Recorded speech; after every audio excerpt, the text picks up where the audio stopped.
Hello friends, आप लोग को स्वागत है मेरे चैनल इंटेलिजेंट क्लासेस में। जो लोग अभी तक सब्सक्राइब नहीं किए हैं सो प्लीज सब्सक्राइब करें, लाइक करें और ज़्यादा से ज़्यादा शेयर करें। तो हम लोग फिर से आ चुके हैं एक टॉपिक के साथ, है ना। यह वीडियो खास करके उनके लिए बहुत ही लाभदायक होगा जो 2024 में, है ना, बिहार बोर्ड का एग्जाम देने वाले हैं। ठीक है, क्लास 10th की बात कर रहे हैं। जो लोग, है ना, 2024 में बिहार बोर्ड के एग्जाम देने वाले हैं उनके लिए यह वीडियो बहुत ही लाभदायक होगी। तो हम लोग आज देखेंगे क्या, सब्जेक्ट हिंदी देखेंगे और हिंदी में हम लोग वर्णिका बुक देखेंगे। ठीक है, हम लोग को 10th में हिंदी 2 बुक पढ़ना है, एक है गोधली और एक है वर्णिका। ठीक है, तो वर्णिका हम आज क्या करेंगे, डिस्कस करेंगे, है ना। वर्णिका बुक है उसके बारे में हम लोग आज जानेंगे और उसमें कुल 5 कहानी, है ना।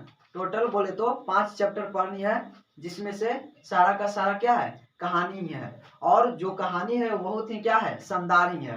ठीक है ना। वर्णिका जो बुक है उसमें सारा कहानी बहुत ही क्या शानदार है, जिसे पढ़ने में काफी, है ना, सभी लोगों का आनंद आती है। ठीक है, तो आज हम वही वर्णिका बुक के, है ना, सारे कहानी के जो परिचय होता है ना, लेखक परिचय, है ना, और पाठ्य परिचय। ठीक है, इस कहानी का लेखक कौन है ना, यह कहानी किस भाषा में है, उसे हिंदी में किसने अनुवाद किया है, ठीक है, लेखक कौन है। ठीक है, तो खास करके हम लोग, है ना, वर्णिका बुक के जो हिंदी है उसमें 5 कहानी है और टोटल पांचों कहानी का लेखक यानी कि राइटर कौन है उनके बारे में जानेंगे और इसका अनुवाद किसने किए हैं। ठीक है, क्योंकि वर्णिका में जो भी कहानी है वह सब एक दूसरे भाषा में है। ठीक है, और उसे हम लोग हिंदी में पढ़ रहे हैं, तो दूसरे भाषा से उसे हिंदी में किसने अनुवाद किया है ना, उनके बारे में हम लोग आज जानेंगे। ठीक है ना। खास करके जो है ऑब्जेक्टिव आती है वो लेखक परिचय से ही आती है। ठीक है, उसमें से आधा होता है वो लेखक परिचय से ही होता है, इसलिए लेखक परिचय करना बहुत ही जरूरी है ना, ताकि किसी प्रकार की एग्जाम में प्रॉब्लम ना हो, यानी समस्या ना आए। तो चलते हैं बिना देर किए हुए टॉपिक पे। हम लोग आज, है ना, इसमें से सारे कहानी के लेखक परिचय और इनके अनुवादक के बारे में हम लोग जानेंगे।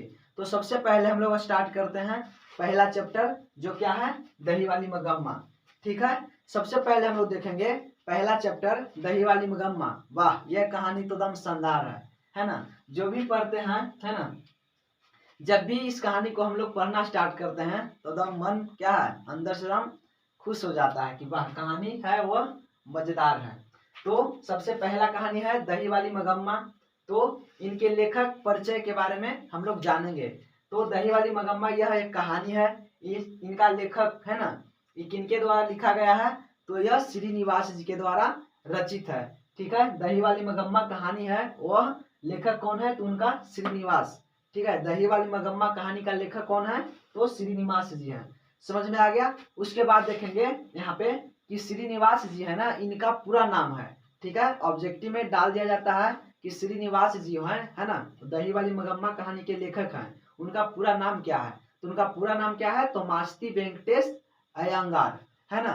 यहाँ पे श्रीनिवास जी हैं, उनका पूरा नाम क्या है, तो यहाँ पे हम लिख चुके हैं मास्ती, है ना, वेंकटेश अयंगार। समझ में आ गया। तो आप लोग ध्यान दीजिएगा, श्रीनिवास जी लेखक हैं दही वाली मगम्मा की, इनका पूरा नाम मास्ती वेंकटेश अयंगार। समझ में आ गया। उसके बाद देखेंगे इनका जन्म। ठीक है, इनका जन्म कब हुआ है, तो हम यहाँ पे, है ना, लिख चुके हैं कि इनका जन्म है वह 6 जून 1891 ईस्वी।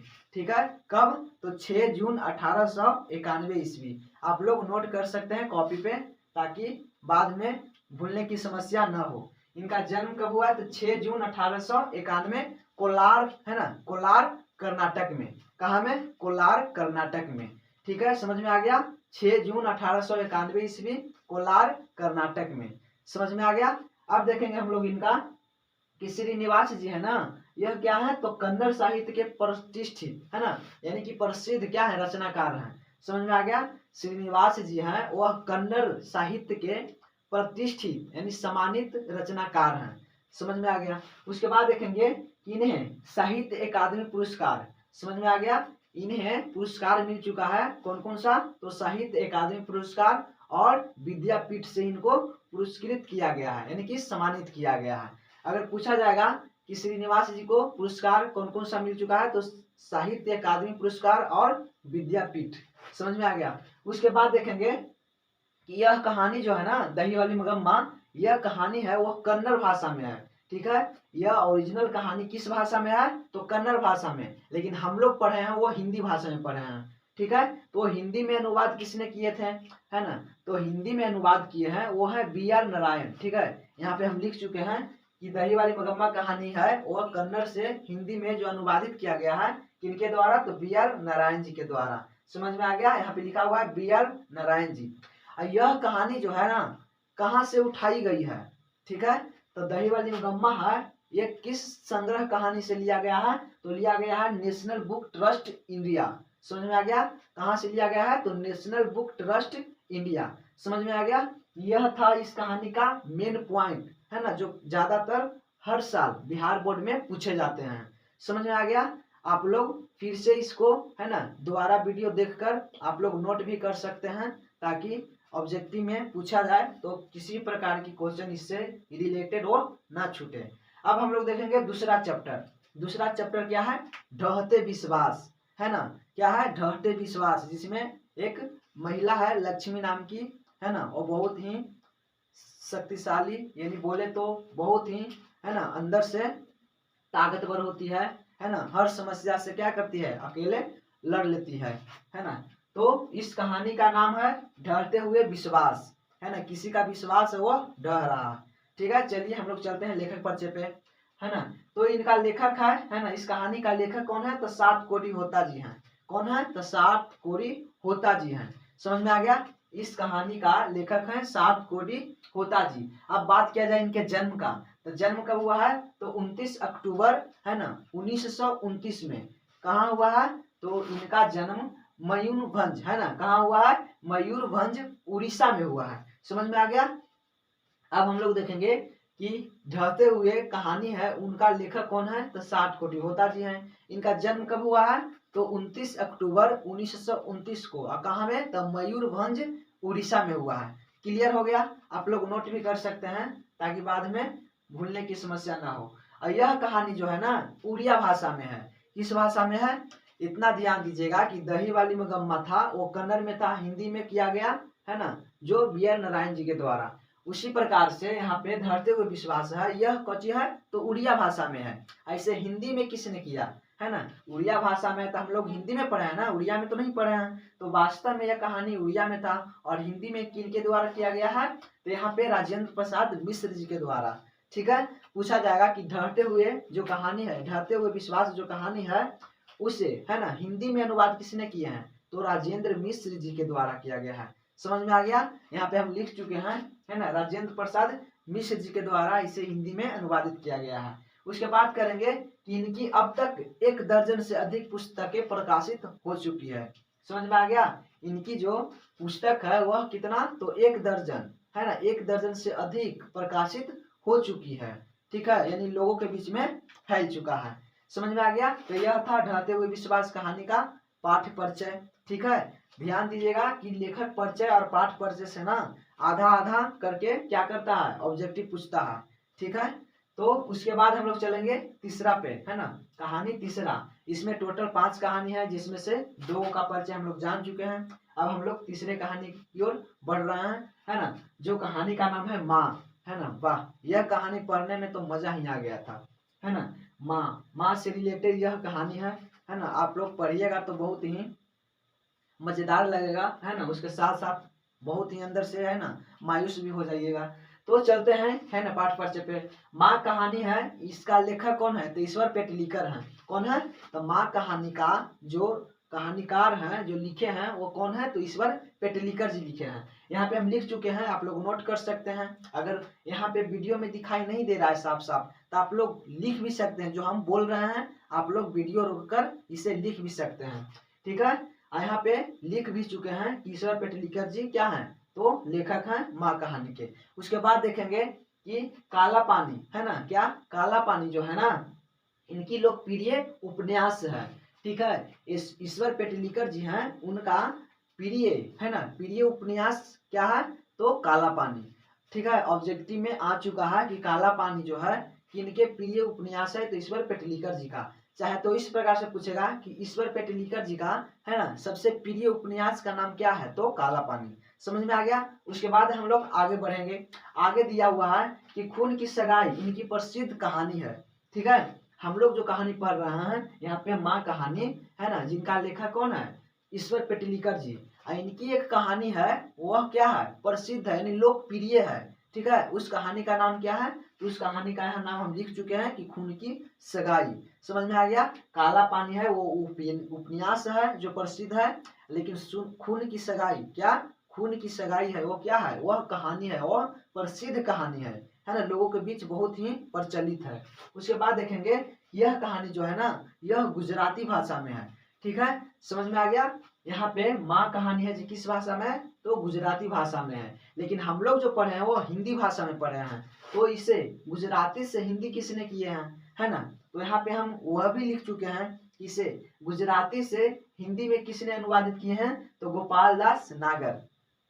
आप लोग हमेशा इस कहानी के परिचय को, है ना, इसमें से जितना भी कहानी है वर्णिका, उसमें से सारे कहानी के परिचय को, है ना, बहुत ही ध्यान से और अच्छी तरह से दिमाग में अटा लीजिएगा, क्योंकि इससे रिलेटेड बहुत से क्वेश्चन ऑब्जेक्टिव में खास करके डाले जाते हैं। समझ में आ गया। गोपाल दास नागर, है ना, माँ कहानी है वो गुजराती में है, हिंदी में अनुवाद कौन किए हैं, तो यहाँ पे लिख चुके हैं कि गोपाल दास नागर। ठीक है, हम लोग 3 कहानी का जो पाठ परिचय है वो कंप्लीट कर चुके हैं। अब हम लोग चलेंगे चौथे कहानी की तरफ। ठीक है, यहाँ पे जो चौथा कहानी है वह नाम क्या है, नगर। कहानी का नाम है नगर, यानी कि नगर के बारे में खास करके इसमें बताया गया था, है ना, कि एक माँ होती है जो अपने, है ना, बच्ची को लेकर गांव से, जो कभी गांव छोड़कर शहर न गई थी, वह क्या करती है कि, है ना, लोगों को कहने पर, ठीक है, वो गांव छोड़कर नगर जाती है। वहां पे देखती है कि नगर में जो है ना, व्यवस्था है वो काफी गांव से अलग होता है। ठीक है, इसलिए कहानी का नाम नगर है। चलिए हम लोग पाठ परिचय देखना है हम लोग को। तो सबसे पहले देखेंगे कि लेखक, है ना, तो लेखक कौन है, तो नगर कहानी का लेखक है सुजाता। ठीक है, इनका पूरा नाम क्या है, तो एस रंगराजन। ध्यान दीजिएगा, पूछा जाता है कि नगर कहानी का लेखक कौन है, तो वहां पे हम लोग खोजते हैं सुजाता, लेकिन सुजाता के जगह पर ना सुजाता लिखकर क्या डाल देता है, तो एस रंगराजन, है ना। तो जिनको पता रहता है कि सुजाता का ही नाम है एस रंगराजन, वो मार देते हैं, जिनको नहीं पता है तो वो सुजाता खोजते रह जाते हैं। ठीक है, तो इसलिए कंफ्यूज नहीं होना है, क्योंकि यहाँ पे नगर जो कहानी है वह सुजाता के द्वारा लिखा गया है ना, और उनका पूरा नाम यहाँ पे हम लिख चुके हैं, एस रंगराजन। ठीक है, एस रंगराजन। समझ में आ गया, डाउट नहीं होनी चाहिए। उसके बाद देखेंगे कि इनका जन्म जो है ना, इनका जन्म जो है 3 मई 1935 कब हुआ है, तो 3 मई 1935 में हुआ है। ठीक है, सुजाता यहाँ पे जो एस रंगराजन है इनका पूरा नाम, इनका जन्म हुआ है 3 मई 1935 में, है ना। और कहाँ में हुआ है, तो चेन्नई तमिलनाडु में। समझ में आ गया, कहाँ में, तो चेन्नई तमिलनाडु में। और यह कहानी तमिल में है। ठीक है, यानी सुजाता जी का जन्म हुआ है चेन्नई तमिलनाडु में, और कब हुआ, 3 मई 1935 में, और यह कहानी है जो तमिल में है। ठीक है, अब इसे तमिल में, है ना, तमिल में तो हम लोग पढ़ रहे हैं किस में, तो हिंदी भाषा में। ठीक है, तो इसे तमिल से हिंदी में किसने किया है, तो हम यहाँ पे लिख चुके हैं कि के जमुना, किनके द्वारा किया गया है, तो यहाँ पे लिख चुके हैं कि के ए जमुना जी के द्वारा है, जो यहाँ पे नगर कहानी तमिल से हिंदी में अनुवाद किया गया है। समझ में आ गया। सुजाता है इनका लेखक, पूरा नाम एस रंगराजन है। ठीक है, इनका जन्म 3 मई 1935 में कहाँ हुआ है, तो चेन्नई तमिलनाडु में। समझ में आ गया, यह कहानी है जो तमिल में है। ठीक है, ऐसे हिंदी में अनुवाद किसने किया है, तो के ए जमुना जी के द्वारा किया गया है।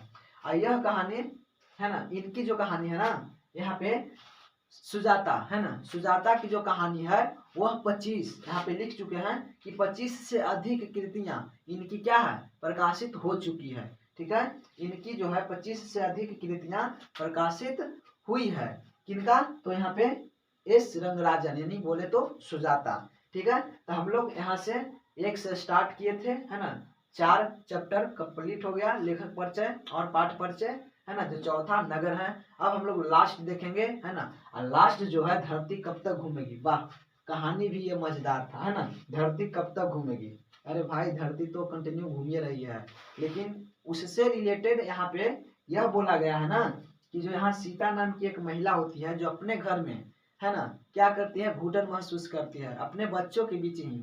ठीक है, खैर छोड़िए, आप लोग कहानी पढ़ चुके होंगे है ना, हम लोग पाठ परिचय कर रहे हैं, हम लोग को मेन मकसद है पाठ परिचय करना। ठीक है, तो धरती कब तक घूमेगी है ना, इसका लेखक कौन है, तो साबर दैया। समझ में आ गया, धरती कब तक घूमेगी है ना, इस कहानी का लेखक साबर दैया है।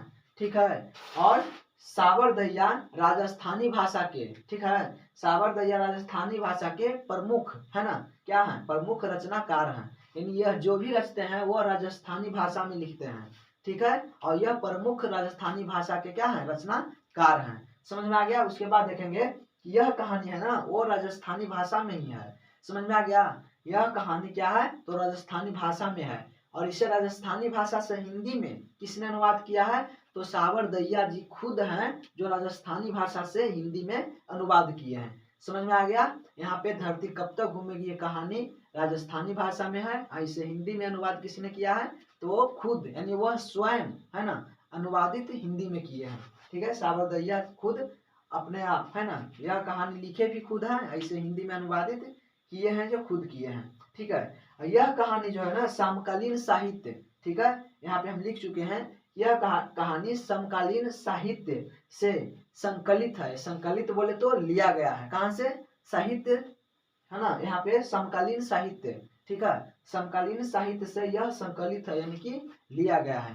तो यह था वर्णिका है ना बुक का टोटल कहानी का पाठ परिचय, जो हम लोग आसानी भाषा में कर चुके हैं। अगर समझ में नहीं आया तो वीडियो को शुरू से देखिए है ना, और नोट करना चाहते तो आप लोग नोट भी कर सकते हैं ताकि किसी भी प्रकार की दिक्कत ना हो। ठीक है, तो जो भी 2024 में 10th का एग्जाम देने वाले हैं है ना, जो लोग देने वाले हैं उनके लिए यह वीडियो बहुत ही लाभदायक है।